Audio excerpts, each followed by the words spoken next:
안녕하십니까.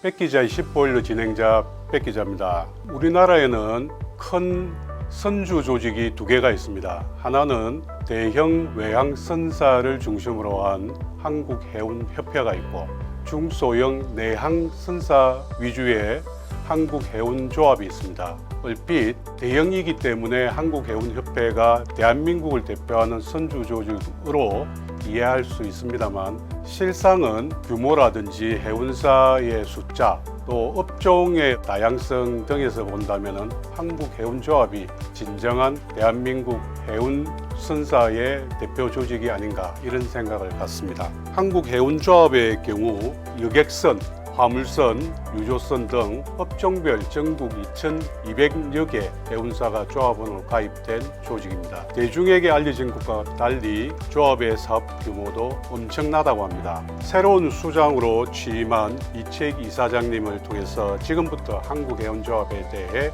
알아보겠습니다.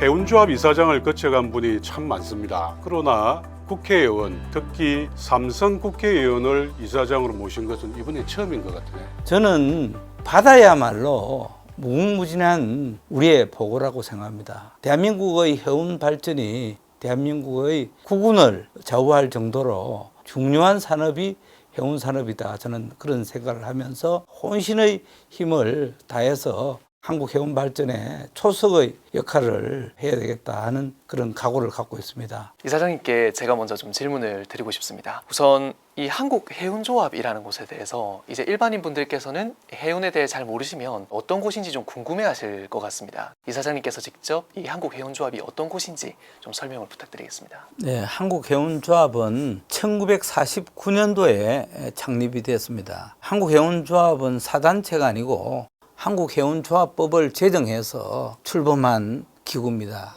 해운사가 화물선, 여객선, 유조선 해서 한 2,200여 이상의 굉장히 큰 조직입니다. 그래서 저희들은 해운사들의 권익과 경제적 이익, 또 대한민국의 해운 발전을 위해서 지원하고 도와주는 그런 역할을 하고요. 또한 석유류 공급 사업도 합니다. 또 해난 사고가 났을 때 사고에 대한 보험 성격의 공제를 받고 또 보상하는 업무도 하고요. 또 앞으로 남북 간의 평화 시대를 대비해서 남북 간의 해상 물류 지원도 하고 있습니다. 그래서 한국 해운 발전의 측면에서 적극적으로 지원하고 힘이 되는 정부 산하 기관이다, 이렇게 이해를 해주시면 되겠습니다. 취임식 때 발상의 대전환이라는 화두를 던지셨습니다. 그리고 비전 대행사를 하시겠다고 곳곳에서 말씀하신 걸로 알고 있습니다.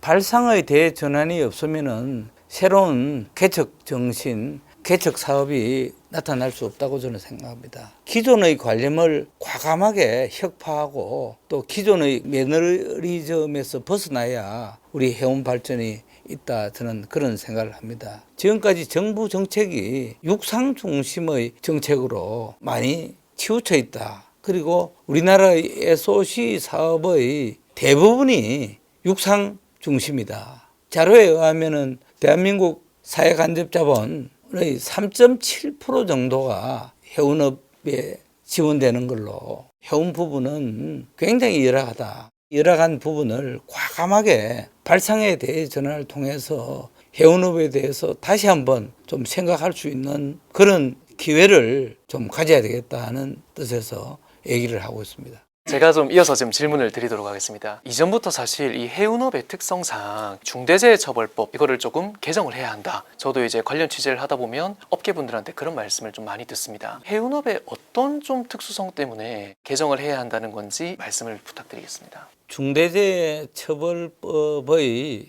당위성에는 동감을 합니다만은 일률적으로 각 업종 간의 여러 가지 어려운 부분이 제대로 법안에 반영이 되지 못한 부분이 있다, 저는 그런 인식을 갖고 있습니다. 특히 우리 내항선사는 굉장히 영세하고 제일 현안이 선은 부족 문제입니다. 해양대학이나 해사고를 졸업하면은 거의 다 외항선 쪽으로 다 눈을 돌리고 내양 해운선사에는 지금 60대 중반이 거의 70% 이상이 굉장히 이 사고에 노출되어 있는 부분도 있다. 저는 그렇게 생각해서 일률적인 중대재해처벌법 적용은 개정이 돼야 된다. 선주에게 모든 책임을 지우는 방식은 굉장히 위험한 방식이다. 당연히 선주께서도 안전에 대한 위해 요인을 제거하지만은 고립적이고 또 자연재해라고 하는 그 부분에 대해서는 우리 인간의 힘으로 제어할 수가 없잖아요. 일률적으로 중대재해처벌법이라고 하는 강력한 법으로 이렇게 제재하는 부분은 앞으로 해운 발전에 굉장히 걸림돌이다. 많은 지금 선사들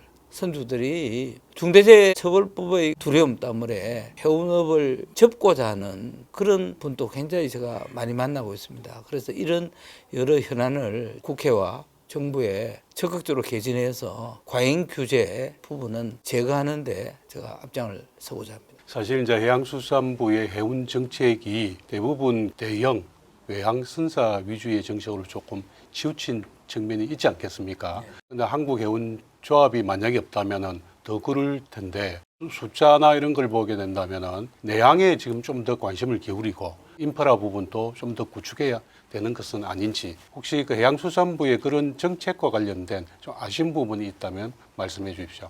외양선사에 참여해 있는 분들도 대부분들이 저희 이 조합원입니다. 지금 외양선사는 대체적으로 입법적 지원을 많이 받고 있다고 생각합니다. 그리고 지금 이제 외양선사는 대체적으로 호황을 누리고 있다. 저희들은 그렇게 보고 있습니다. 내양선사는 법률적, 경제적 보호에 좀 취약한 조직이다. 저는 그런 생각을 하고 있기 때문에 이 내양선사는 대한민국 해운 발전의 근간이기 때문에 내양선사가 무너지면은 해운업의 전체 부분이 다 무너진다는 그런 위기의식을 갖고 선원 부족 문제, 선령 문제, 선원들의 복지 문제, 또한 내양해운을 둘러싼 인프라 확충 문제 이런 부분이 굉장히 시급하다. 저는 그런 생각하기 때문에 혼신을 다해서 한국 해운 발전을 위해서 최선을 다하겠습니다. 예를 들면은 외양선사의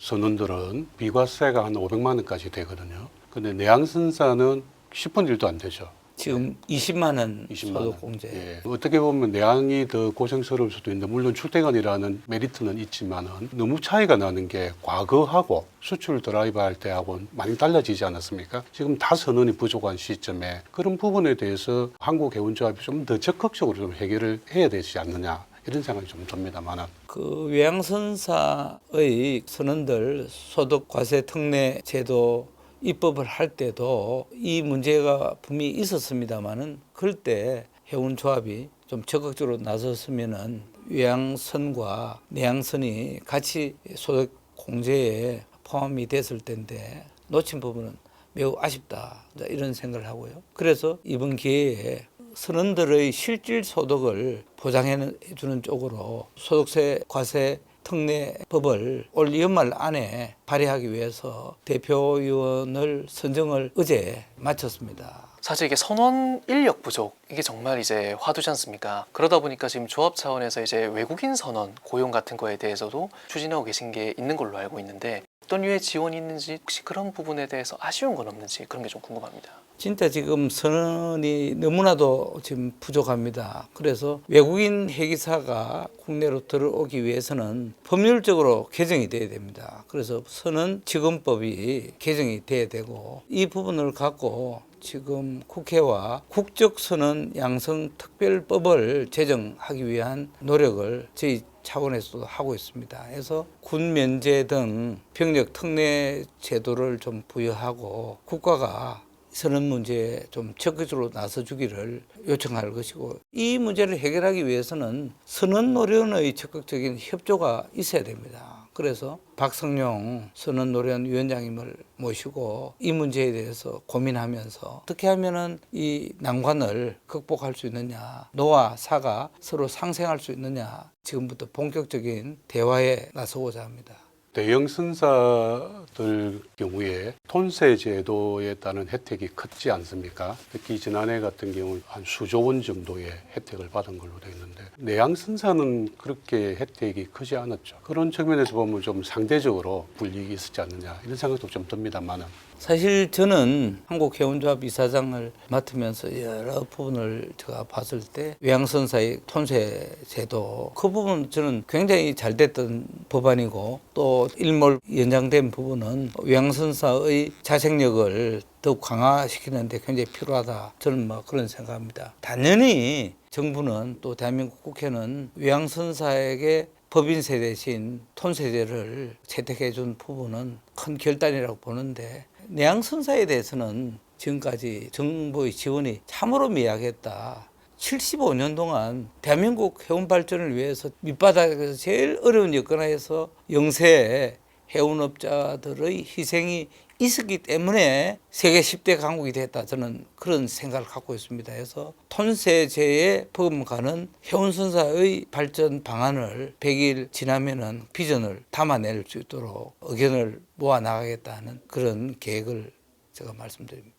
이 해양수산부를 출입하면서 굉장히 관심이 많아진 게 해상관광입니다. 크루즈 연안이나 이게 또 부산항으로 이렇게 들어오고 이러지 않습니까? 그래서 이 해상관광에 신규 고객을 창출하는 게 굉장히 중요하다 이런 말씀을 이제 이전부터 많이 해주셨는데 이 연안 여객선 이런 거와 연계해서 어떤 관광 상품을 좀 개발해야 좋을지 거기서 이제 조합이 약간 어떤 역할을 좀 할 수 있을지 이런 게 조금 궁금합니다. 지금 대한민국에 유인도 무인도 합쳐서 섬이 3,000개가 넘습니다. 이렇게 아름다운 섬들이 있는데 과연 우리 국민들이 얼마나 즐기고 알고 있는지에 대해서 굉장히 의문을 제가 갖고 있습니다. 그래서 저는 빠른 시일 내에 문화체육관광부와 한국관광공사 자치단체의 해양관광부서와 함께 이런 비전을 한번 담아내야 되겠다. 그렇게 해서 이번에 한국섬진흥법을 제정을 지금 검토하고 있습니다. 3년 전에 출범한 한국섬진흥재단과 함께 이런 해상관광을 앞으로 어떻게 발전시킬